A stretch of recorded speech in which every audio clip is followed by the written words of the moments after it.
Hey guys, this is Krista from the Moratorium. Do you like grisly gore and mysteries? Of course you do. That is why I suggest you subscribe to my blog, Suspended Animation, Dormant Stories Waiting to be Told, where we at the Moratorium offer a number of lurid tales from axemen running around New Orleans to phantoms in Texarkana. And if you're feeling especially generous, head over to our Patreon, where for just a couple bucks a month, you can help the Moratorium grow. And that would be pretty kick-ass. And remember, long live VHS. It's time for another classic tale about a loving family in a big, beautiful house. Unfortunately, that house is in Amityville, New York, and the family is the DeFeos, and there's not a thing about this story that has a happy ending. Krista joins me this week once again to bring you the true horror of Amityville. Cue the music. And in 3, 2, 1, I already forgot it. You will be soon as big as a giant, or like all the others, dead. You think I imagined all of it, don't you? You think I'm insane? That's feng shui. A match made in a bathroom, just floating into the void. Hey, Krista. Hey, Tim. You know what I want? What's that? I want a big, beautiful house. Yeah? In upstate, something with, almost a waterfront. Oh, yeah, like a New England feel. Yeah. Maybe something with a pool. Yeah. Several bedrooms. Ooh, talking about big house, almost like a mansion, right? Oh, yeah. Many floors, maybe a basement. Ooh, a boathouse. Oh, a boathouse would be Yeah, what if it was like right on the water and we had a boathouse? Oh, that is awesome. And you know what would also be cool? What's that? If it was haunted. Oh, yeah. Yeah. I mean, that would be, yeah. It'd be really cool if it was haunted. It'd be so cool if it was haunted. I would hang out with the ghosts and play on the Ouija board and talk to them, Well, what if these ghosts what if they're mad? Oh, no, they won't be mad. Yeah? They're just stuck in the house, right? I mean, yeah. I'd hate if they were, they were all related. They'd probably get in arguments with each other, just like this freaking family did all the time, right? You know what I love about Amityville? It means friendship. Is that really? That what it means? It means friendship, Friendship horror. Is that what we're calling this? I love the music and a lot of all these old movies and shit, but the music in Amityville Horror creeped my shit out. The little kids doing the la la la la la la. Yeah, that's fucking creepy. Your daughter didn't have an imaginary friend named Jody? Nope. Or Fred. Sorry, Drop Dead Fred. Drop Dead Fred. It's taking it back. All right, guys. I mean, not as far back as Amityville Horror. Welcome to the Moratorium. I'm Tim Kornman. And with me today is Krista Funk. What's up? And today we're going to bring you a story about a family who really did not get along. Everything I've read, everything I've heard about them, they hated each other. I went into this account and reading about the DeFeos, and that's who we're covering today, is the DeFeo family, of the original family that was in 112 Ocean Avenue. Yes, 112 Ocean Avenue. Sounds like an awesome place to live. No, that house looks like it kicks ass.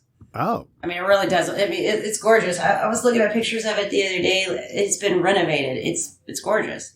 The house that was in the movie, in at least part 1 and part 2, was not the same house as the actual murders, right? I don't know where they filmed that movie, actually.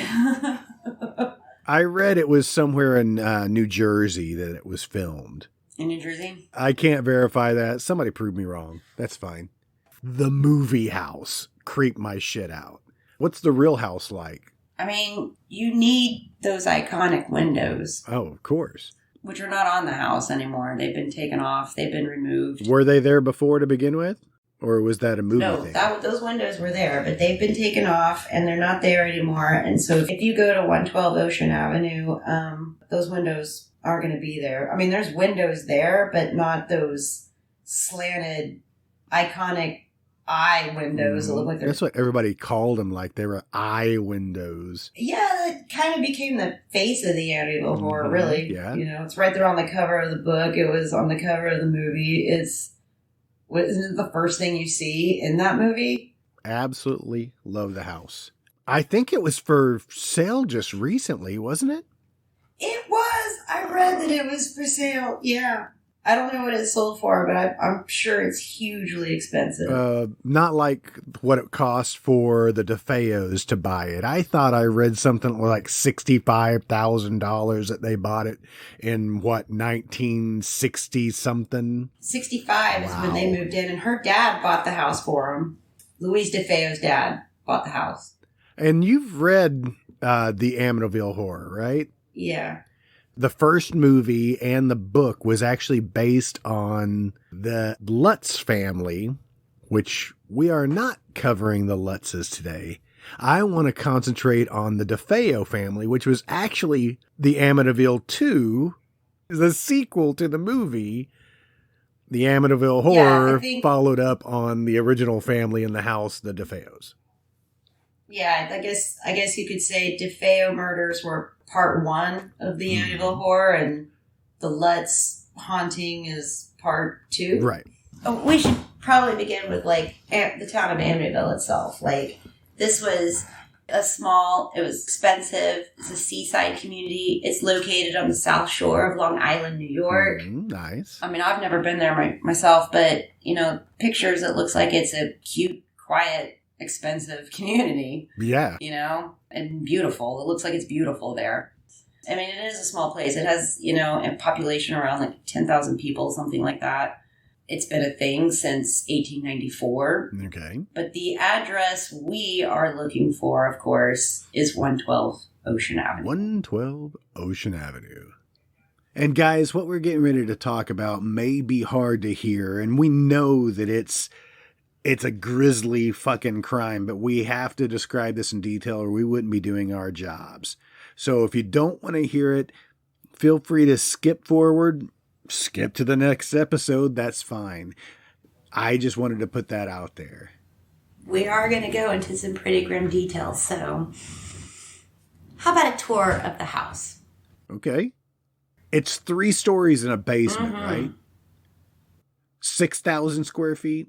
You can fit like 4 of my houses in that house. No, my house could definitely fit in the DeFeo house easily. And then you would still have plenty of house left over. Right. I mean, there'd be way more house.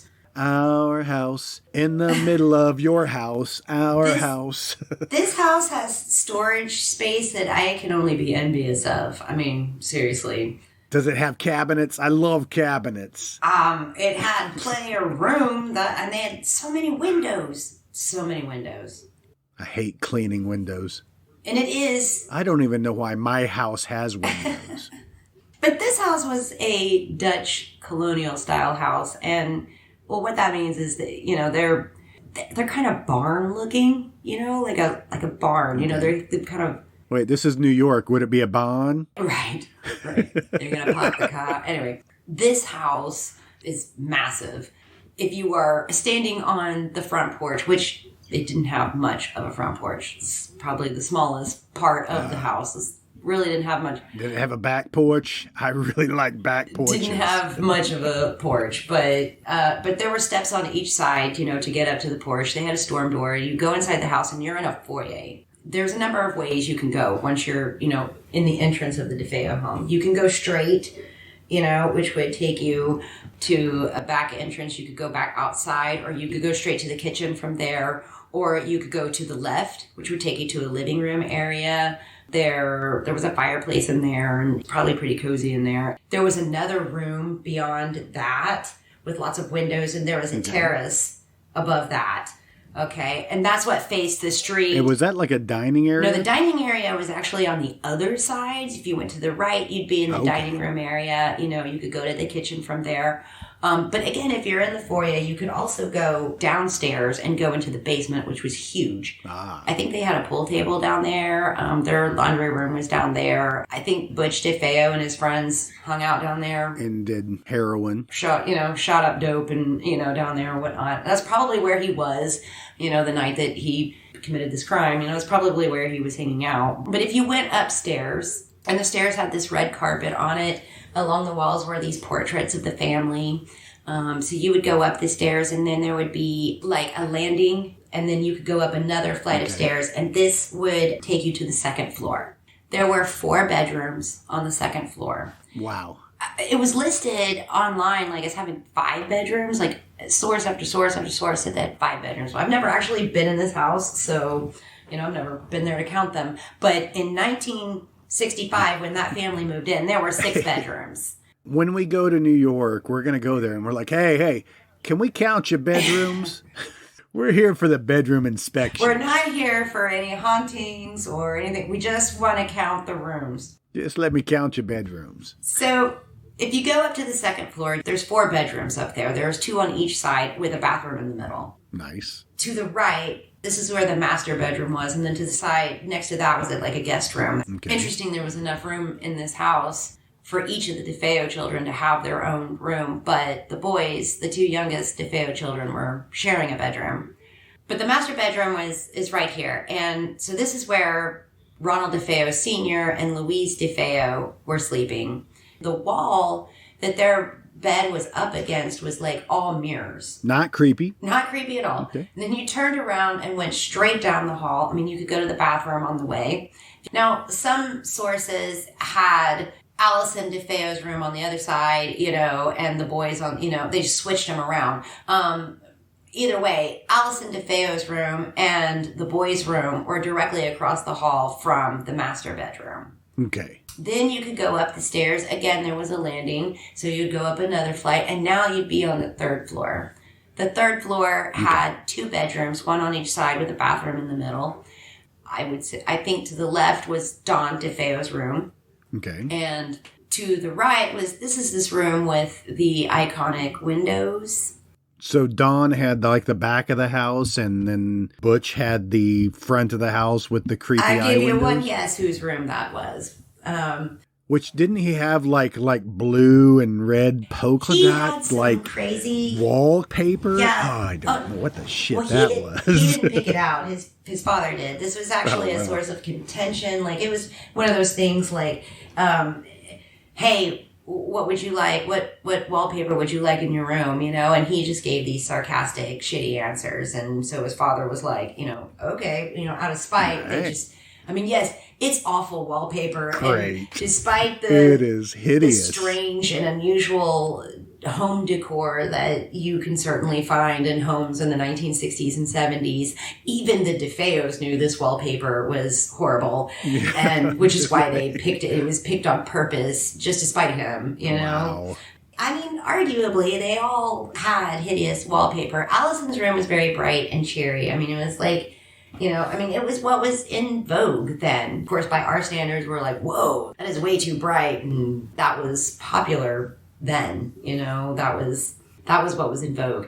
So Don DeFeo's room, you can see what the DeFeos did here. They put the 2 oldest DeFeo children on the 3rd floor. Everybody else was on the 2nd floor. There weren't any bedrooms on the 1st floor. Right. Okay. But if you were to stand on the 3rd floor and lean over the rail, you could see like the oval, all the staircases and the railings. It would have been cool. It would have been cool looking. And I just think that's neat. But on the other side of the house, opposite of the creepy windows, that's where the pool was. The DeFeos had a pool installed, and over to the side of that would have been their garage, which I think was attached to their boathouse.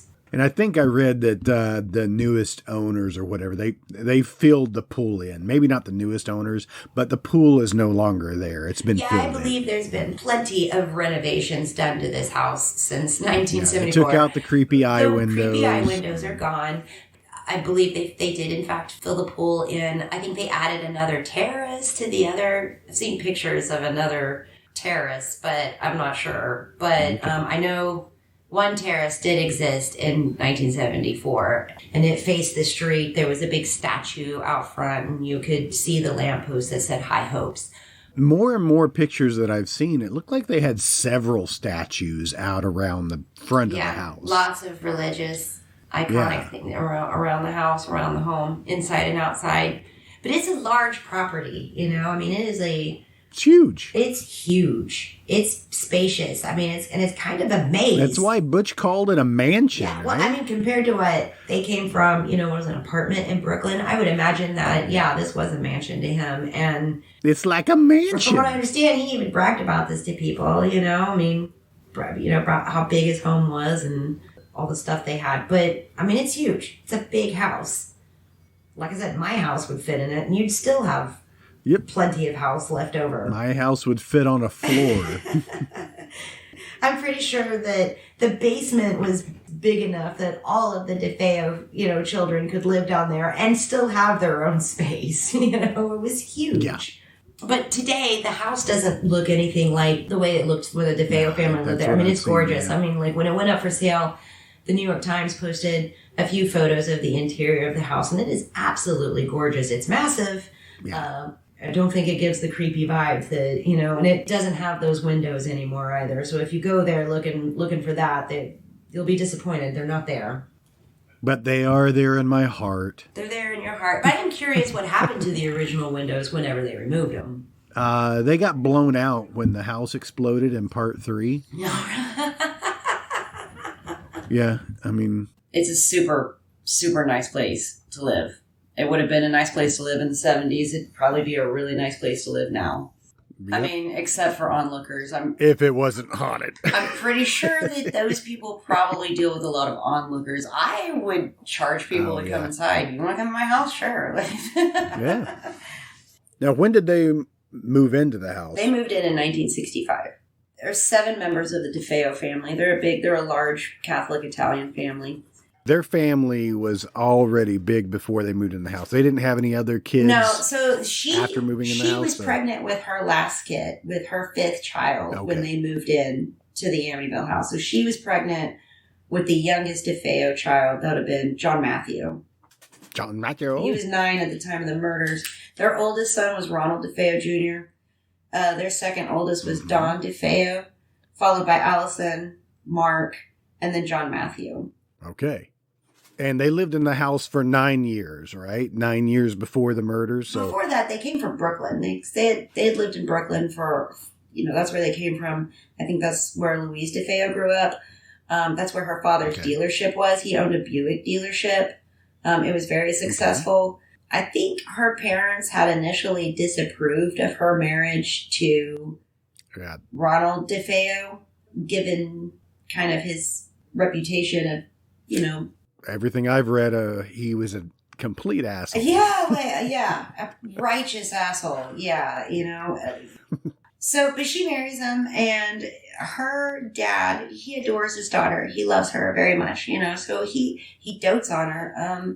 Bought her a house. He takes her children every week to this shoe shop in Amityville and buys them shoes. Yeah, to buy them shoes. He had a shoe fetish? I don't know. I was going to wear every week and buy them shoes.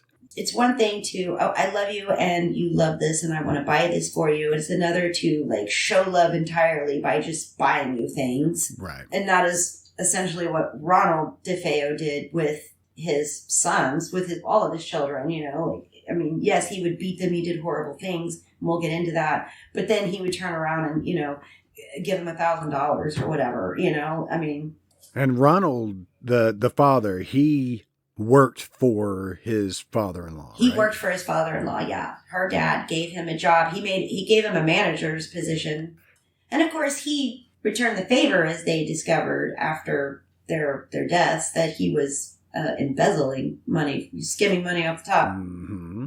Didn't Butch, the oldest son, who is also named Ronald, he is Ronald Jr., He's right? Ronald, His nickname he's is Ronald Butch. DeFeo Jr. and Ronald DeFeo Sr. And yes, they had nicknames. There was Big Ronnie, which was Big Ronnie. Ronnie DeFeo Sr., the dad. And then there was Butch, which was a nickname for the son. But he also worked for the Buick dealership? Yeah. I read that when he was 18, when he was a teenager, he was given a job also at the dealership. But I also read that, he just kind of showed up whenever he felt like it, but he got paid regardless, whether he was there or not. So I read that too. Where are you getting some of your information? Is it straight out of the books? What do you have for me? Okay, so the Amityville Horror, the book, that's entirely about the Lutzes. Okay. And that's a whole different discussion of whether or not you think there's credibility there. Next week. The other book that I have is called The Night the DeFeos Died. It's written by a dude named Rick Orsuna. Yes. And, well, first of all, some would tell that dude there's some grammatical errors in his book. But other than that, there's some issues of whether or not some of the things he said were actually true. And, where did that dude get that information? I'm looking at his website as well. His website is the AmityvilleMurders.com. Mm-hmm. There's a trilogy of documentaries. There's a whole bunch of documentaries on this story, guys. You can go out there and dig all your information up you want, but extensive interview with this Rick Osuna. You remember the History Channel when it actually had, historical shows on that channel? I know, it's been some time. Not Pawn Stars? Right. Before Pawn Stars? This was before Ice Road Truckers, But, yeah. Back when they had a show called In Search of History, and they did one over the Amityville Horror. This documentary I watched was about 2 hours long. There's a part 2 that looks like it's 3 hours long. I'm not positive. I just started it before we started recording. I'm going to get through all of that because it does follow a lot of Rick Osuna's information. But there's also quite a few documentaries out there with those who argue against Orsuna's book. When the DeFeos moved into that house, I really believe that this was actually true, that they really did have high hopes. But Ronald DeFeo Sr., Big Ronnie, hangs a sign outside in the yard under a lamppost that says high hopes. High hopes. And I'm sure he did. I mean, and think about how ironic all of this is, this family, we're going to get into it. He's talking, they're going to get murdered. But they moved to a place called Amityville. It's supposed to be, a friendly, happy place where, people get along, and there's neighborly conduct and everybody follows that neighborly conduct and everybody feels safe. You didn't have to lock your door and you could trust everybody. And they wanted to move away from the city. They wanted to get their kids away from the city. I think they really thought that this move into this big house, if they bought this beautiful house and in this beautiful neighborhood, in this beautiful community, and they had all of this cool shit, that their lives were, going to be significantly better, and it was anything but for them. So I really do believe that they had high hopes when they moved into that house, but, it just all came crashing down within a decade. Do you think it came crashing down because the overbearing father? I think everybody was cool with the move to Amityville except for Butch, for Ronald DeFeo Jr. I think he was like, no, I want to stay in Brooklyn. He was really close with Luis DeFeo's parents and with the Brigantes. He was really close with them. I think he wanted to stay in Brooklyn. And maybe, in hindsight, maybe it would have been better for him if they had just let him stay in Brooklyn. But it's likely that he would have just gotten in trouble there. He was probably bound to get in trouble no matter where he went. We'll get into that as well. But he wanted to stay in Brooklyn so bad enough that Orsuna actually told a story in his book that he faked his own kidnapping. Okay. And ended up back in Brooklyn, and his grandparents were like, what the fuck are you doing? So he's caught and sent back to Amityville. And he was apparently always doing weird shit like that, just causing trouble. And truly, after the murders, when police are talking to neighbors and friends and people who knew the DeFeos, and they're like, yeah, like the dude was a troublemaker, and they all described him that way. Yeah. And like always had been, everybody that knew him said he was always like this, just really kind of uncontrollable. And Butch DeFeo was going to do whatever Butch DeFeo wanted to do, you know? In the little documentary thing, it depicted him as a gangster wannabe almost. You know, he wanted to be a part of the mob.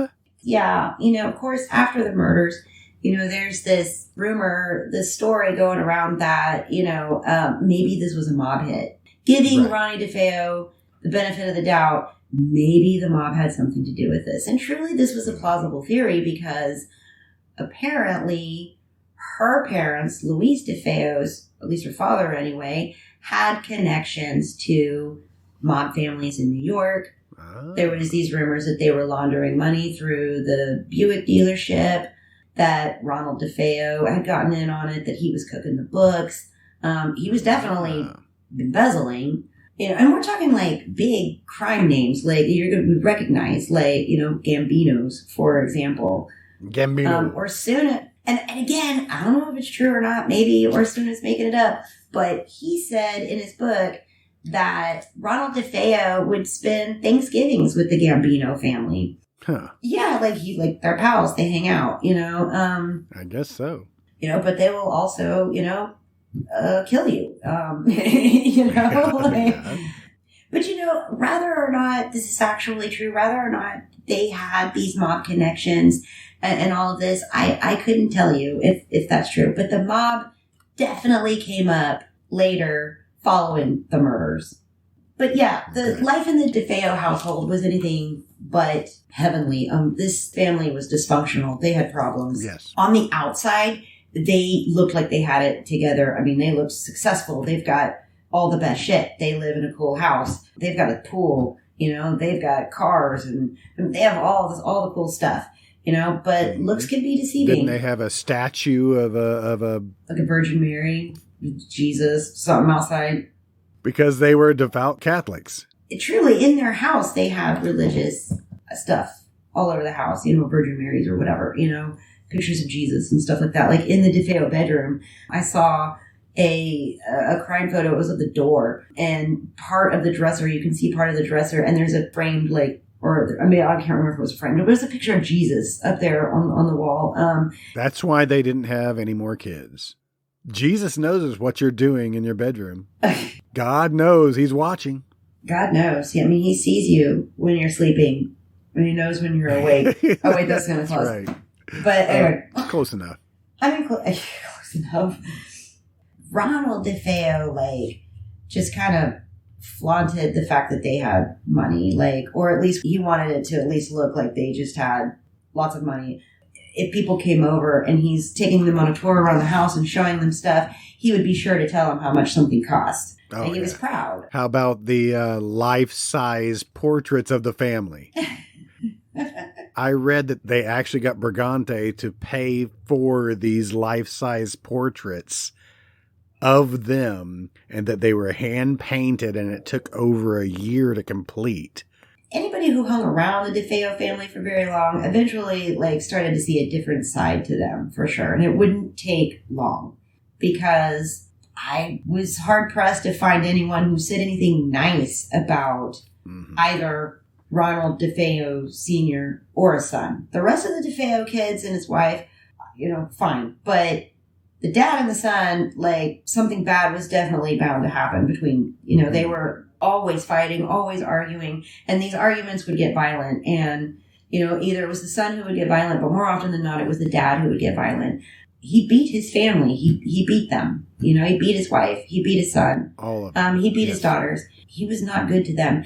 I think he was also abused as a child. His parents might have shown him love by buying him things. There's no apology. Hey, I'm sorry that I overreacted. Gee, you think? But I mean, I'm reading stories about him dragging his daughters up the stairs. Their heads hitting the stairs, or him shoving Butch up against the wall and punching him and kicking him. I mean, this is extreme violence. I read another story about him, punching his wife, while she's coming down the stairs with a laundry hamper or something like that. I mean, you just fly off the handle. I mean, quickly. There was one account in the documentary that I was watching that was they had a gathering and the neighbors came over and they were just having a party. But Mom, Louise DeFeo, was, in a big hat, big sunglasses and, pants and long sleeve shirt, and it was possibly because she's trying to hide the many bruises and shit that she had because she was constantly getting pushed around and getting beat up by this guy. Yeah, this man bullied his family. I think he traumatized his son in a way that caused irreparable damage, Yeah. And yes, I did read that they got him some psychological help. They got him a psychiatrist. Oh, did they? Okay. Did it help? Yeah. Worked like a charm.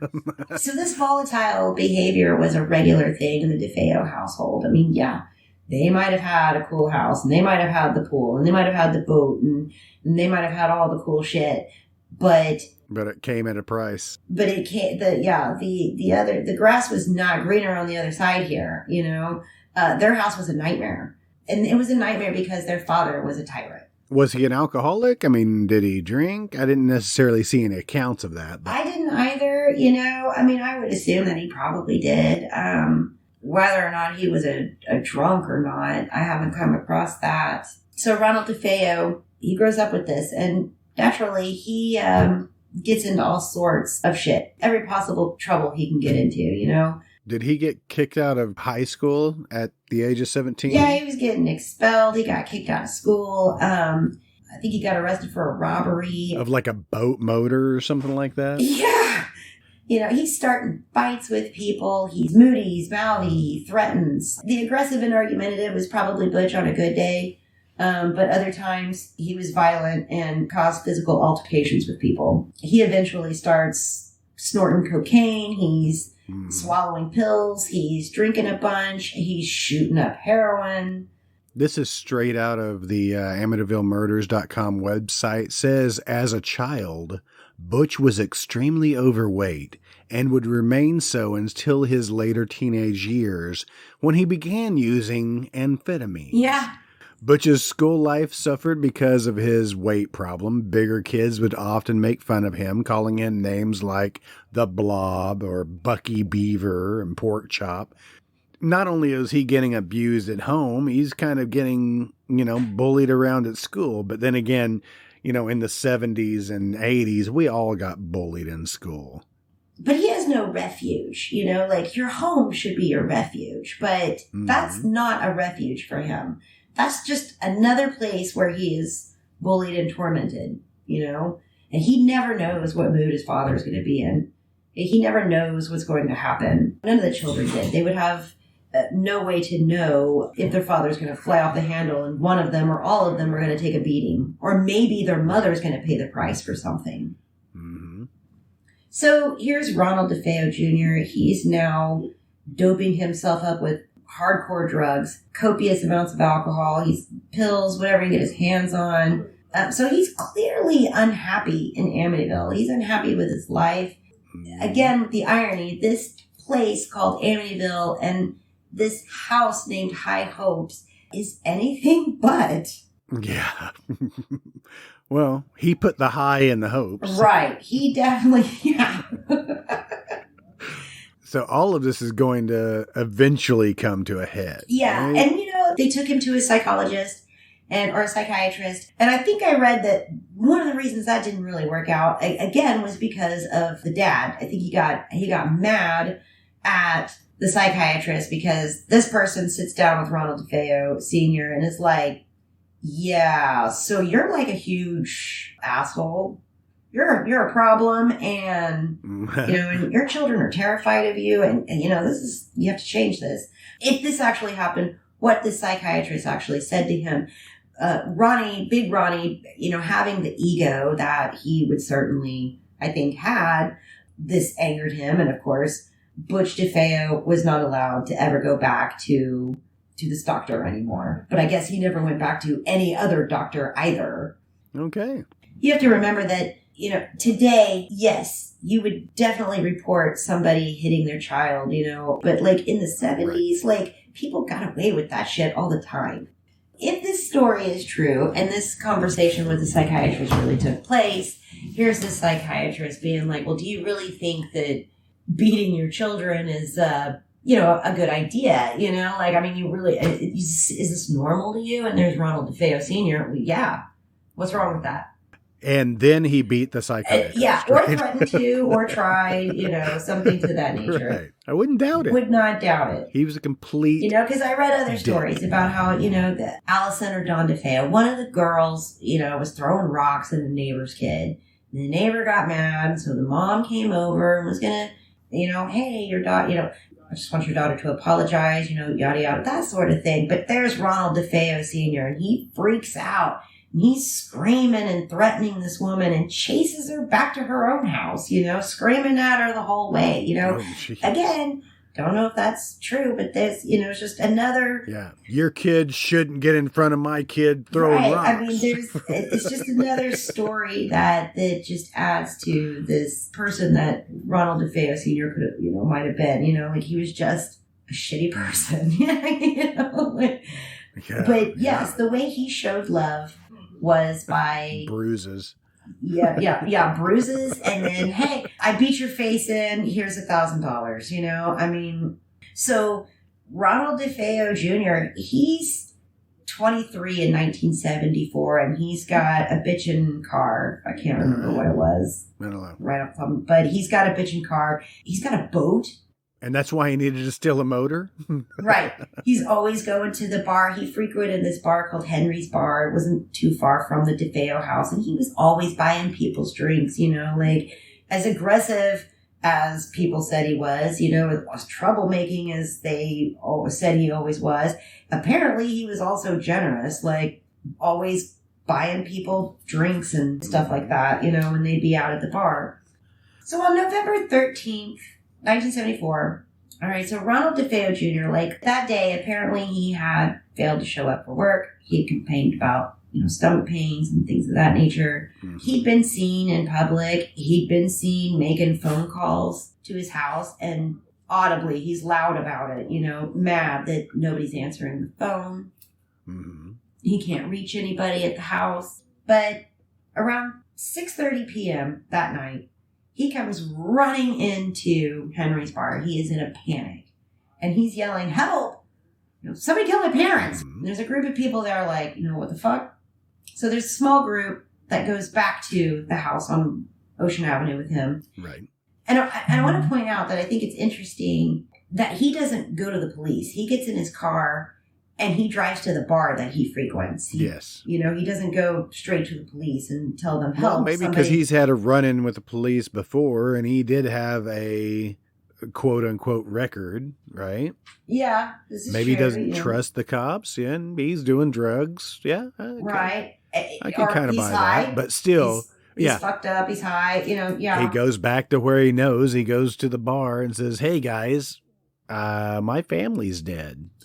Yeah, so he runs back to the bar. He goes to Henry's Bar. A small group of them go back to the house on Ocean Avenue with him. And indeed, they find his parents are dead. And of course, later when the police got there, and then every bedroom in the DeFeo house was a gruesome scene. But his parents, they're both lying face down. His mom was still under the covers. His dad was not. Both of them had been shot twice. The mom... she took 2 bullets in the back. They went through her chest. I mean, there was blood everywhere. Her husband had been shot twice in the back, and 1 bullet went through him, while the other went through his spine. Wow. Yeah, and apparently he was killed 3 days before his 44th birthday. They had a celebration planned and everything. Luis DeFeo's body was found in such a way that I read in Orsuna's book that the medical examiner wondered if it was possible that she had actually lifted her head. If the first shot, he thinks that she might have lifted her head and looked back at her killer before collapsing on the bed. Great. The other children, the other DeFeo children, were all killed with a single shot. For now, this group finds the parents. They, of course, freak out. They call the cops. The cops show up. And that's when they discover the whole family is dead. In each room, there is a dead member of the DeFeo family. They're all dead, all except for Butch DeFeo. Right. And it's not long before everyone starts descending on the house at 112 Ocean Avenue. Okay, there's the cops are there and newsbeat media, everyone in Amityville comes out, Oh, yeah. There's all the onlookers. This is a town where nothing like this has ever happened. Nope. You don't have crime like that. Like I said, they left their doors unlocked. I mean, they all felt comfortable with that. Neighborly love and all of that. Now, they're watching, 6 body bags being pulled out of the DeFeo home. Some of them are kind of small. Like I said, John Matthew was only 9. Mark DeFeo was 12. Allison DeFeo was 13. Don DeFeo was 18. Luis DeFeo's father shows up at the scene. Michael Brigante's there. You've got the police trying to question Ronald DeFeo Jr. He's being uncooperative. He's repeatedly asking to speak to his lawyer and things like that. Fine, but we just want to know what happened here. They're asking perfectly logical questions, Where were you? What time did you discover that they were dead? That sort of thing. And he's just being really uncooperative and unhelpful. And he tells them that he thinks that this might have been a mob hit. Here's where the mob comes in. So like I said, the DeFeos, the mom and dad, were both found face down. All of them. All of the DeFeos were found face down in their beds, in their rooms. All of them were deceased. Blood everywhere. It was a gruesome scene. Mom and dad were shot twice, each of them. The children were all killed with one single shot. Allison and Don DeFeo, their murders were they were all gruesome, but in Allison's case, her bed was pretty much right next to the door. I mean, you open the door and you're looking right at her, if she were sitting on her bed, and that's how it was positioned. And so, of course, her face, she's laying on the bed with her face towards her door. The killer, in this case, Ronald DeFeo Jr., all he had to do was open that door and point this gun at her and pull the trigger. And speaking of the gun, this is a large rifle he's using, by the way. He's using a 35 caliber Marlin rifle. It has a barrel that's somewhere between 20 and 24 inches. So when he shot his sister, Allison, she was shot in the face. She may have rolled over, perhaps, but in either way, she was facing the barrel of the gun when it went off. It went through her cheek, through her right ear, and then went into her brain. It exited through her skull and went into the wall. And I did read that those bullet markings, that damage to the wall that had been done when she was shot was actually still there when the Lutz moved in later, along with all the DeFeo stuff. We'll get into that later. The medical examiner, when her autopsy, had said that she probably died pretty quickly. She was shot maybe less than 2 feet away. Like I said, he just opened her door, and I mean, she's right there. Yeah. So there was quite a bit of damage done to little Allison DeFeo's face. Don DeFeo, there again, brain matter was found on her pillow and her wall. Here on horrorobsessive.com, it says Don was shot at the back of the neck from 2.5 feet away. The bullet entered just below her left ear and blasted through the left temple onto her pillow. And there was a detective during Ronald DeFeo Jr.'s trial that testified that when he arrived to the DeFeo house, he's walking up the stairs and he can hear this ringing, this buzzing. It was really annoying. And it's not long before he realizes, as he gets closer to the sound, that it is a alarm clock, and it was actually Don DeFeo's alarm clock. It was going off, and it was set to go off at 7:15 a.m. Now, we talked about this before, but how can somebody go through this house and shoot each individual person and not wake up the rest of the family? And not wake up the rest of the family. He would have had to start with the mother and father. When he finally did confess to these killings, he told police that he had killed the mother and father first and then killed his siblings. That seems like the only way he could have gotten away with it, but still nobody else. But still, nobody wakes up. Nobody wakes up. Nobody does anything. Nobody says anything. And there's nobody around the DeFeo house. I mean, I did either hear it in a documentary or read it somewhere that you could throw a rock from a room in the DeFeo house and hit the house next door, they were just that close. That close. But yet nobody hears anything. And I might be able to buy the neighbors not hearing anything, but nobody in the DeFeo house wakes up and hears anything either. There was this rumor or a theory, if you will, Ronald DeFeo Jr. had access to all sorts of drugs, Is it possible that he drugged his family and that's how he was able to get them to stay in bed, their face down, nobody moves, I didn't find anything, any kind of toxicology reports on the family. I did not even think to even look there either. Osuna says that their toxicology reports came out clean, that there wasn't anything in their system. Again, I don't know if that's true or not, but if it is, they were not drugged. But I could buy that he had access to drugs that would knock them out and keep them from being able to hear a gunshot, from a Marlin rifle, going room to room, no less. Because here again, he goes into the boys' room. Now, what order he killed the children in, I don't know. No, we'll never know. I wager he killed the girls first. Don DeFeo probably came after the parents. That's just a guess. I'm not really sure. Maybe he went in what order it was most convenient with the way their rooms were set. Whoever was closest to mom and dad. At some point, he went into the boys' room. Now, the boys, I believe, shared a room. I think so. Yes. There is gruesome pictures of all of their bodies, but in Mark DeFeo's, there's a wheelchair next to his bed. And which raised questions I think he had an injury from football. He had a football accident. Yeah, it was a temporary sports accident. The brother, however, had John Matthew DeFeo say he had survived the shooting. He'd been found alive and survived. He would have been paralyzed because the shot paralyzed him, severed his spine. And the medical examiner, I believe I read, did say that, yes, they all passed away, but John Matthew may have survived for a little while longer. I see here, this is still on horrorobsessive.com, that said John's spinal cord was severed, which may have caused involuntary twitching in the lower body. And guys, we know that this is hard to hear. This is a true horror story. This is a horrible, horrible incident where this whole family perished. Now, there are several stories that came out of this, as you mentioned a second ago, that as he spoke to investigators, Butch told them of some of his criminal activity, and he admitted to burglarizing a neighbor's home with a friend to steal antiques.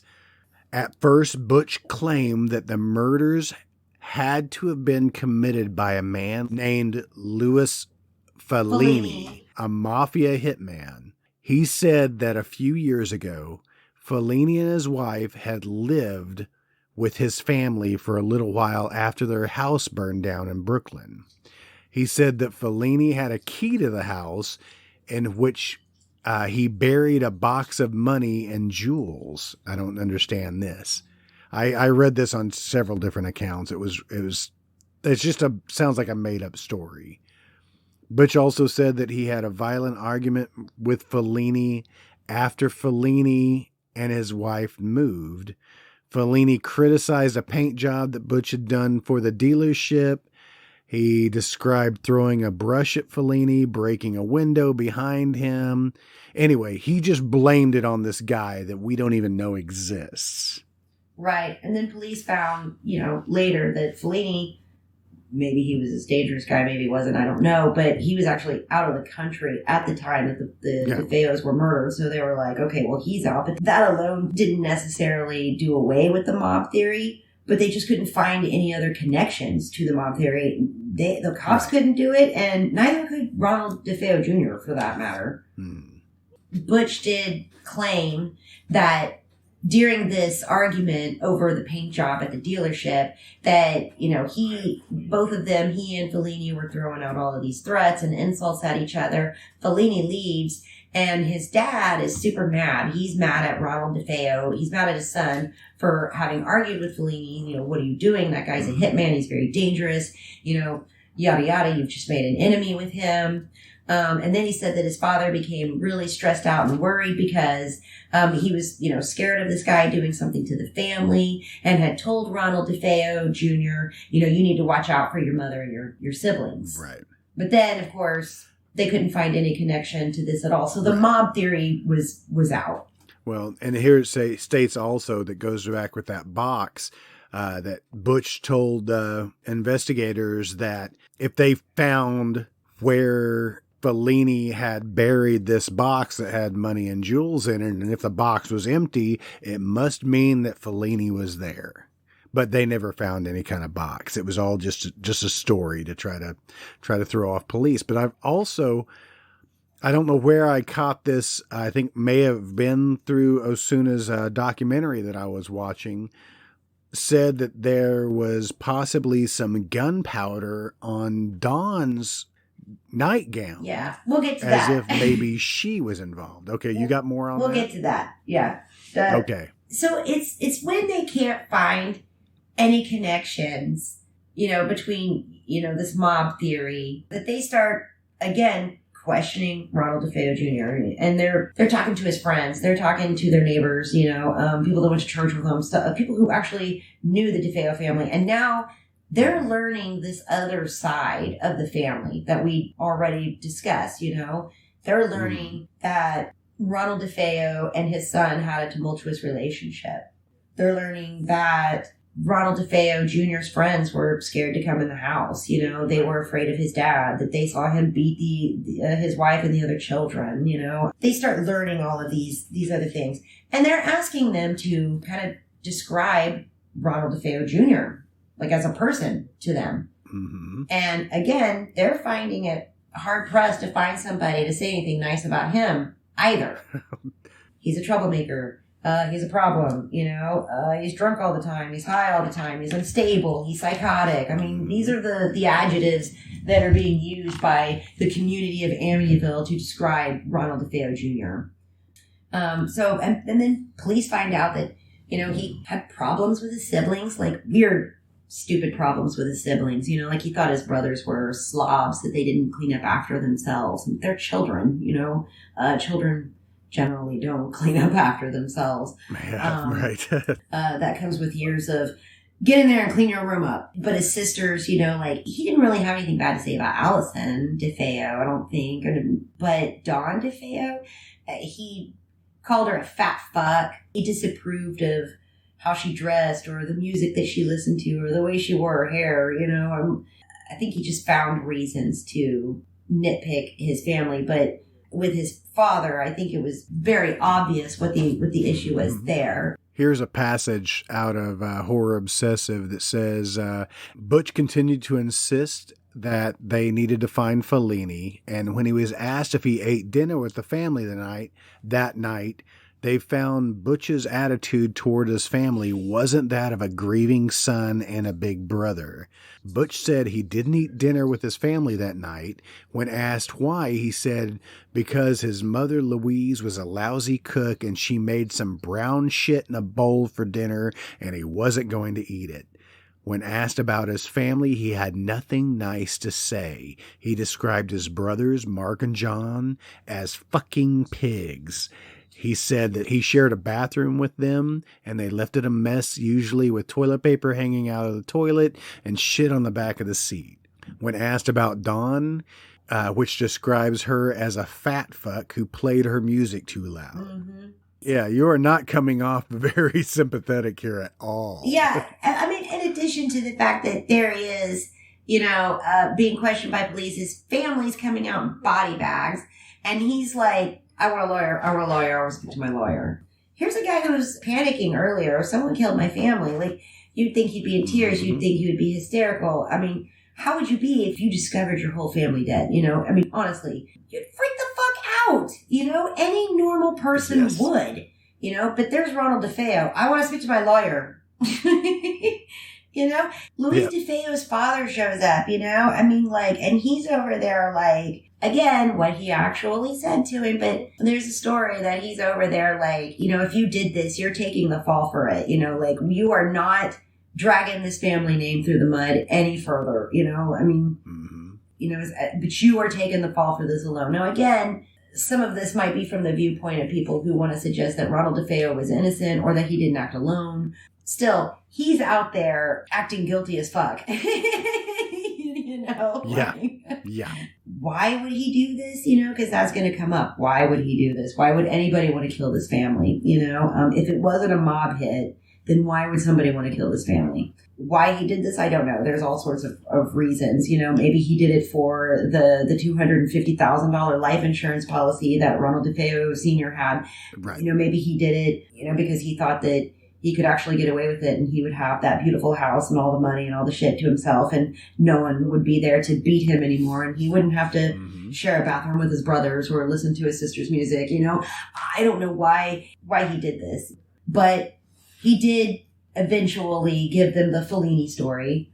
And Ronald DeFeo Jr. was taken into protective custody because at first they did believe the mob story. I mean, they were like, that's entirely possible.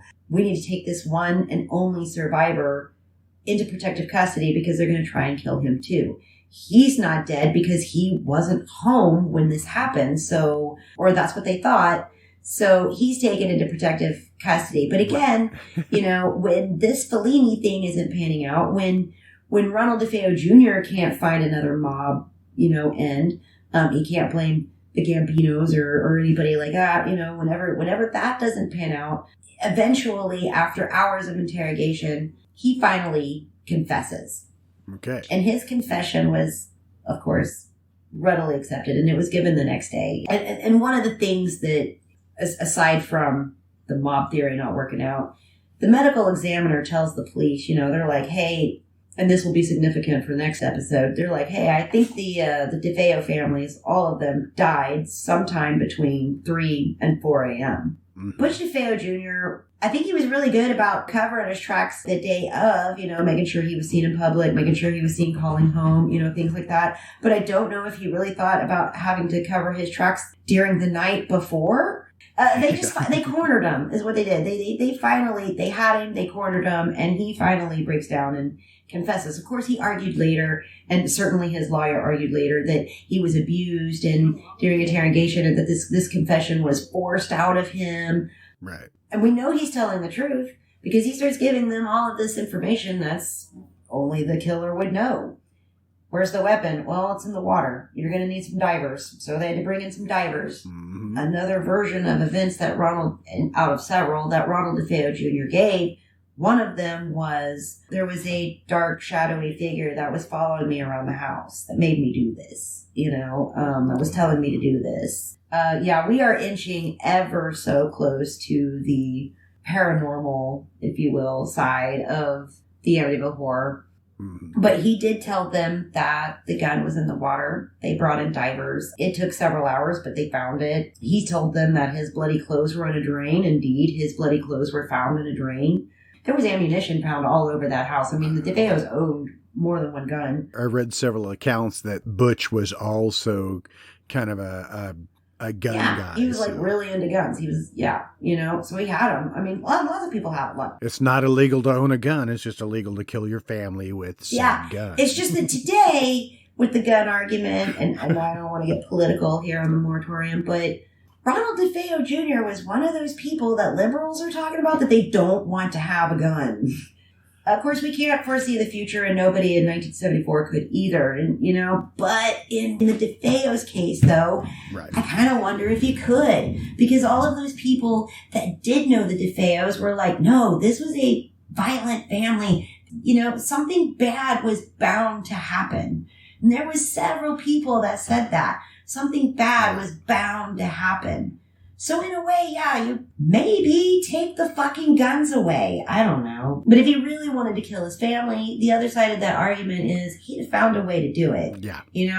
In a way, yes, if he stabbed them, this is very up close and personal. And maybe that's what he would have done. But still, with the type of gun he was using, this is up close and personal. He's splattering his sister's brain matter on the wall. Blood's flying back on him. He's got to change and hide his clothes, And furthermore, this is partly why his insanity plea didn't work. Right. You know, you're crazy enough to kill your parents, but not crazy enough that you didn't forget to pick up the shell casings and you didn't forget to hide your clothes and dump the gun in the water, you know? Right. Here on Horror Obsessive, it does say, during his trial, his attorney tried to mount an insanity defense. He claimed that DeFeo heard voices that told him that his family was plotting against him, or that was just the drugs. He also claimed that he was possessed. At one point, he was shown a picture of his mother and claimed he didn't know who she was. He was cognizant of what he'd done. Psychiatrist Daniel Schwartz supported the insanity plea, but Dr. Harold Zolan countered in behalf of the prosecution. He said he had antisocial personality disorder, said he was aware of what he was doing. I mean, honestly, he was convicted of 6 counts of second-degree murder, and I think the prosecution tried to argue that this was actually first-degree murder on account that they thought it was premeditated. I think this was planned. I really do. In the end, he was ultimately convicted of 6 counts of second-degree murder. Every count carried a 25-year sentence. He got 6 consecutive life sentences. Yeah, they never let him out. And he actually died earlier this year in prison under unknown circumstances, I might add. They haven't released the circumstances of his death yet. Nope. Yeah, he told police that prior to the murders, that he was hearing voices. They were telling him, that his family was plotting, that he needed to kill his family and yada yada. He hears the voice, little Mikey Myers that lives across the street. Sorry, that just popped in my head. See, this is before Halloween, this is before Michael Myers. Yes. Oh, yeah. And he, too, heard the voice that told him to go upstairs and kill his sister. And then, he told police that there was a shadowy figure that was following him around the house. This is a demonic female figure with black hands wearing a black hood. Yeah. Handed him the murder weapon. Yeah. It's not the Zodiac. We know it's not the Zodiac. It's not the Zodiac, but, close. But, yeah, he said that he was under some kind of influence. Well, he was under an influence, all right. I mean, he said he was fucked up. He had shot up. And so, yeah, he probably was messed up at the time that, that he committed this crime. And maybe he was hallucinating and was seeing a shadowy figure that was following him around. But he said that there was this force that, possessed him. This is kind of where, these demonic possession stories come in, where the Amityville Horror story is concerned. But this force made him do it. He had no control over it. It made him go in there and shoot his family one by one, So in a bizarre twist in as far as trials is concerned, his lawyer, kind of a shady, scandalous dude named William Weber, he argues that Ronald DeFeo is insane. But it wasn't just that he was insane. I mean, you'd think that that's the only card he had to play, but it really wasn't. He actually tried to get Ronald DeFeo's case thrown out, by arguing that he was mistreated during his interrogation. They made him go hours without food and water and restroom breaks. They beat him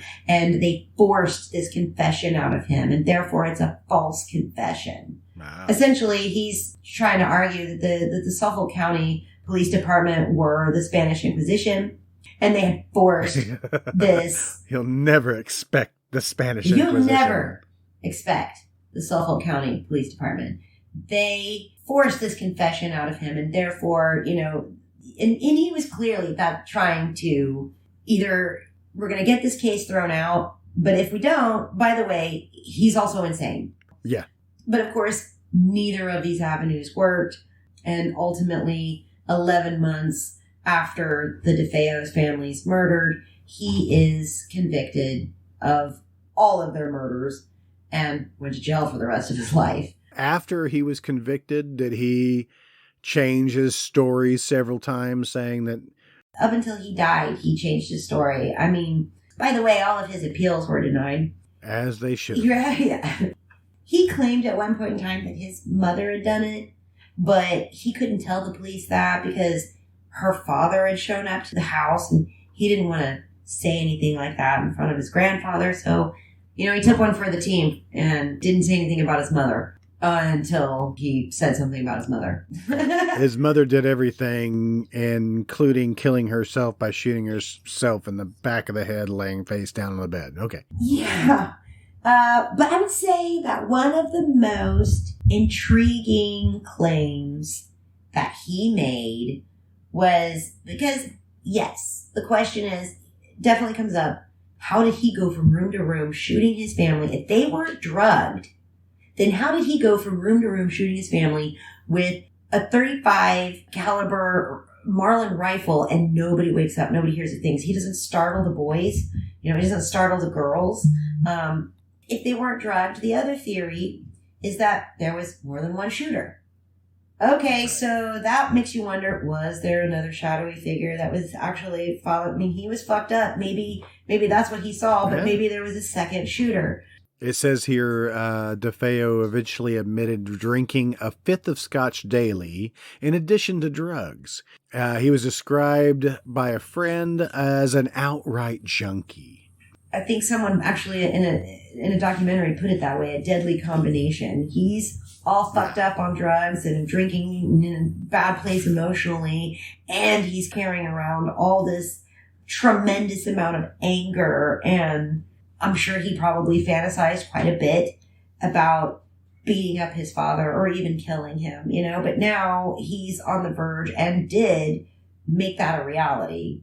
I would say that one of the most intriguing accusations that he made among all of his other bizarre claims, the devil made me do it and yada yada, because that was Weber's case, the devil made me do it case, Ronald DeFeo killed his family, but he was possessed. The devil did it. If that wasn't the most bizarre claim, or that his mother helped, it was my sister, Dawn, helped me. And that one actually had some kind of, at the very least, points that made that theory intriguing. He claimed that Dawn had shot the weapon before, the Marlin rifle. So he claimed she knew how to use it. She'd been shown how to use it. If the DeFeo family are really into guns, maybe the girls were too, or maybe they felt it necessary, to show all of the children how to use the gun.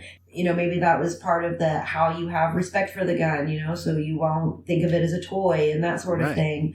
But he claimed that she knew how to use that gun. He claimed the whole thing was her idea, that it was actually her, that it was actually Dawn DeFeo that wanted to kill the parents, and that she was discussing this with him all the time, that she annoyed him with it, and that he was finally like, if you want to kill them, if you want them dead, you're going to have to be the one to kill them. At one point in time, he said that she got the gun herself. At another time, he said he gave it to her, that it was Dawn DeFeo that had killed everybody, but that she was only supposed to kill the parents, but he left the house while she killed the parents. Because in this version, he wants to make sure I wasn't there. Right. I knew about it. I didn't go and tell anybody.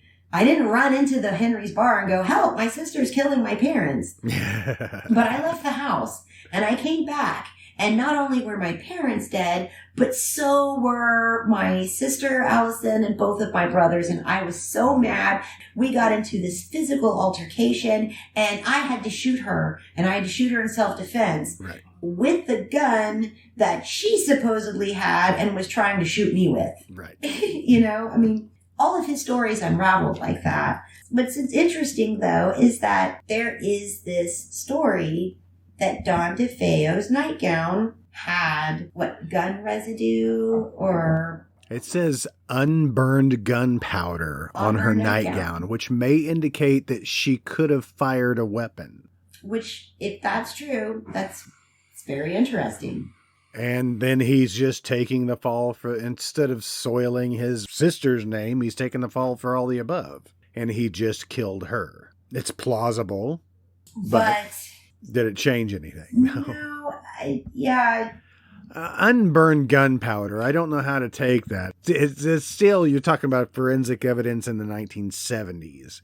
Is very, very infantile. Well, and Orsuta did argue in his book that there was all sorts of corruption with the police department. Ultimately, he believes that Ronald DeFeo didn't act alone, that there was another shooter in the house. There was a documentary that I watched recently while I was at work. I was just listening to it while I was at work. Mm-hmm. And there was a detective that was being interviewed that had worked on this case, and he came right out and said that he fully believed that Don DeFeo was involved, that this shadowy figure that her brother thinks he saw was actually his sister Dawn. Mm-hmm.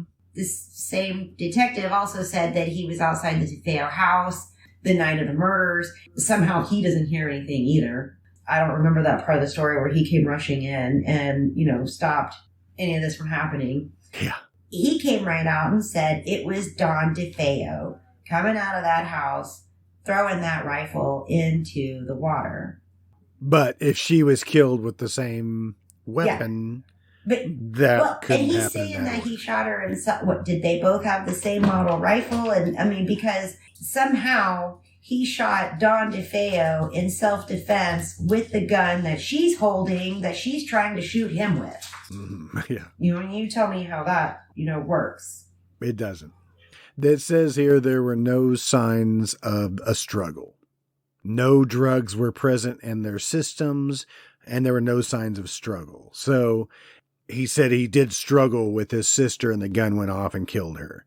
But there's no signs of a struggle. Yeah, and Don DeFeo is found in her bed. She had a very large headboard. Yes. I mean, she's got brain matter, on her pillow. It's everywhere. There's blood all over the place. This is a very gruesome sight, this girl's bedroom. But you ought to take a look at that headboard. I mean, it doesn't look like anything's on it. Mm. If she was killed somewhere else, I don't know where. I'm sure there would be a pool of blood or something like that. If she was killed elsewhere in the room or elsewhere in the house, certainly her bed was soaked with blood.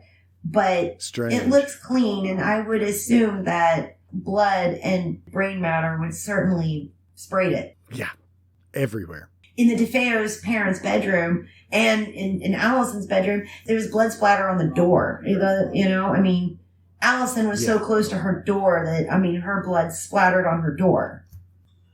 I don't know how you go into someone's house in the middle of the night and shoot them while they're sleeping. I don't know how you go into your own family's house and shoot them while you're sleeping.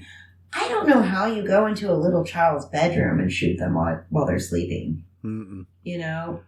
Now, and, maybe in his drug haze and his anger towards his entire family, maybe they're all better off dead and underneath the thumb of this tyrant of a father. I don't know what he was thinking. Well, we don't know what he was thinking. But he didn't have to. If he wanted his father dead, he could have just killed his father. I'm not saying that justifies it. He could have left his mother and the rest of the DeFeo children alone. There's a story that Big Ronnie had, for whatever reason, trusted his son with a $20,000 bank deposit for the Buick dealership that came up missing. And, he told his father that it had been stolen. And, of course, the dad was like, bullshit. And these are, things that happened in the weeks, leading up to the murders. Right. And then what Rick Osuna supposedly found Butch's wife and her story behind what had happened with the family, and that her and Butch were married, and there's necessarily not any proof of any of this, but they had a child together. He does mention this wife that he had when his family was still alive, that knew the DeFeos, that came over, that he even tells a story about his father, Ronald DeFeo Jr.'s father, beating his wife at one point, and all of this stuff. Wow. I just don't know that any of that is actually true. But interesting stories. Now I'm going to tie this all back together to the Moratorium right now, since this is going to be a small little series that we're going to do on the Amityville murders. I have to talk about the movie in which these murders were based on. And actually, there was a book that was written by Hans Holzer. He's a famous investigator of paranormal, who wrote in his book that there was a Native American burial ground. Does that sound familiar at all? Yeah, there's these stories that the house itself, 112 Ocean Avenue, is actually built on top of, and there's different stories here, it's Indian burial ground, or it's sacred Indian ground, or something like that. And that the spirit that's actually haunting that house, if you believe in that sort of thing, is not the DeFeo family at all, but this angry spirit, but only seems to terrorize that one property. Everyone else is okay, Yeah. But this house, fuck off, all right? Just this one house. If, while we're on the subject of hauntings, and I know that we'll get into more of this in the next episode, but, I can believe that Ronald DeFeo Jr. was mentally ill. I can believe that he had severe psychological damage, irreparable psychological damage. I think by the time he was an adult, certainly by the time these murders took place, it was too late to get him any help. I think he was just simply on a path for destruction for the get-go. I don't believe he was hearing anything in that house unless he was hallucinating because of the drugs. Yep. I can get behind. If he's doing cocaine, or speed or something like that. Maybe he'd been awake for a long time. If he'd been awake for several hours or days, absolutely you will hallucinate. You will see things that aren't there, or hear things that aren't actually there. Now, as the movie The Amityville 2, which was actually based on Hans Holzer's book, which is Murder in Amityville, that suggests all the above. It's Amityville 2, The Possession. And it tells the story of the DeFeos in a different light. Of course, they are not named the DeFeos in the movie. They changed the names. I'm not sure why. It is obviously the DeFeo family they're talking about. But it states also that the older son, was being possessed by these angry spirits and then forced to kill his family. It also suggested, and which may have been part of the true account, that there was a hint of possible incestual relations between Dawn and Butch. The Amityville 2, I've seen this movie many times. I love this movie. I've always loved this movie. I don't know why. Part 1 and Part 2 just go really good together. The screenplay was written by Tommy Lee Wallace. All right, and Tommy Lee Wallace, we'll know him because his first directing credit, this is his first writing credit, but his first directing credit, and he also wrote Halloween 3, Season of the Witch. Which arguably doesn't belong in the series. It doesn't, but I still love it. Joe would be so mad if he was here. He'd be like, but it's a good movie. Now, Tommy Lee Wallace also wrote Fright Night Part 2. It sounds like he wrote a lot of terrible sequels. Well, he wrote the miniseries for It in 1990. That's interesting. Amityville 2 was also uncredited as a writer for Amityville 2 as Dardano Sacchetti. Dardano Sacchetti, he actually wrote the screenplay for City of the Living Dead, The Beyond, and House by the Cemetery that, if you all follow the Moratorium at all, we covered the trilogy of way back when. I think that might actually still be available for non-Patreon subscribers, so go check that out. But he also wrote the screenplay for Demons and Demons 2, in which I know for a fact you can listen to right now at the Moratorium. Burt Young played the father in the movie. And if you think about, I think that was a perfect casting. And that's what I couldn't keep out of my head when I'm thinking about Ron DeFeo. Also, the daughter who in Amityville 2, which was, they named her Patricia Montelli, the Dawn character, is played by Diane Franklin. And Diane Franklin, she was also in, I believe it was our second movie that we covered in the Moratorium, which was Terror Vision, right? which you can only listen to if you're a Patreon subscriber, but it was a really good episode. Diane Franklin, we talk about her a lot because she was in Better Off Dead with John Cusack. She was the love interest. She was the French girl, the international language of love girl. And she was also in Bill and Ted's Excellent Adventure as one of the princesses. So just a little backstory about the characters that were in Amityville 2. Good movie, guys. Go out and watch it. I will put up a link to... The first one's better. I'm just going to throw that out there. It is, but I still enjoy it. You're just going to throw it out there. The first one's better. And I met Margot Kidder. Okay, so did I. She smacked me in the crotch as she walked through the door. But I'll put a link up to all of these little documentaries and such so you guys can check it out. Go on over to our website at themoratorium.com. You can find it there. I'll have also a playlist on our YouTube page so you can check that out. Get out! Get out! We're going to wrap this up for tonight, guys, but check with us next week as we cover the Amityville Horror. Yes, we did part 2 today. We're doing part 1 next week as we go into the Lutz family. The Lutz family.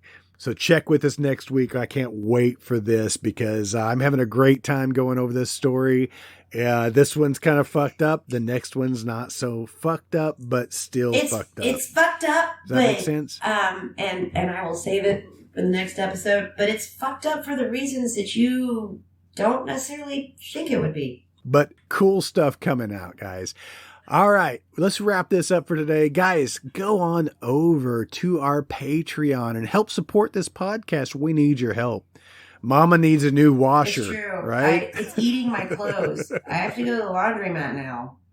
I wasn't really planning on buying a washing machine. It just kind of decided. Right. It was possessed. It was possessed. Why. I mean, yeah. I'm glad all it did was eat my clothes, so. All right, guys. Please go on over to our Patreon, and for only $3 a month, you can get the director's cuts to our movie episodes. Jason's going to be coming back real soon. We're going to get back onto our movie episodes with the Moratorium. I think I'm still working with Krista. If you guys want to hear this new take on the Moratorium, we could have a spinoff. You guys got to tell us if you want to hear more stories like this. I'm having a great time doing it. Please, guys, go on over and check us out on social media. You'll find us on Facebook, Instagram, Twitter. You'll find us throwing up videos up on TikTok as well. Check us out at themoratorium.com. I'm posting all of our stuff on there as well. Krista, do you have anything more to add today about the DeFeos? Get out. I think she's saying it's time to quit. Let's wrap this bitch up. What do you say, Krista? Until next time. Good night, everybody. Good night.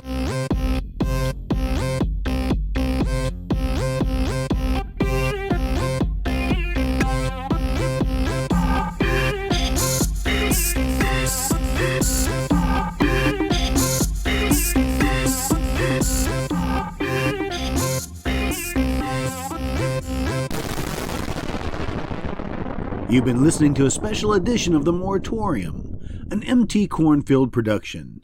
Join us next week when we wrap up the haunting, of the Amityville Horror. If you have any movie suggestions, or just want to tell us how much we really suck, you can contact us at moviemoratorium@gmail.com. Thanks for listening, and long live VHS.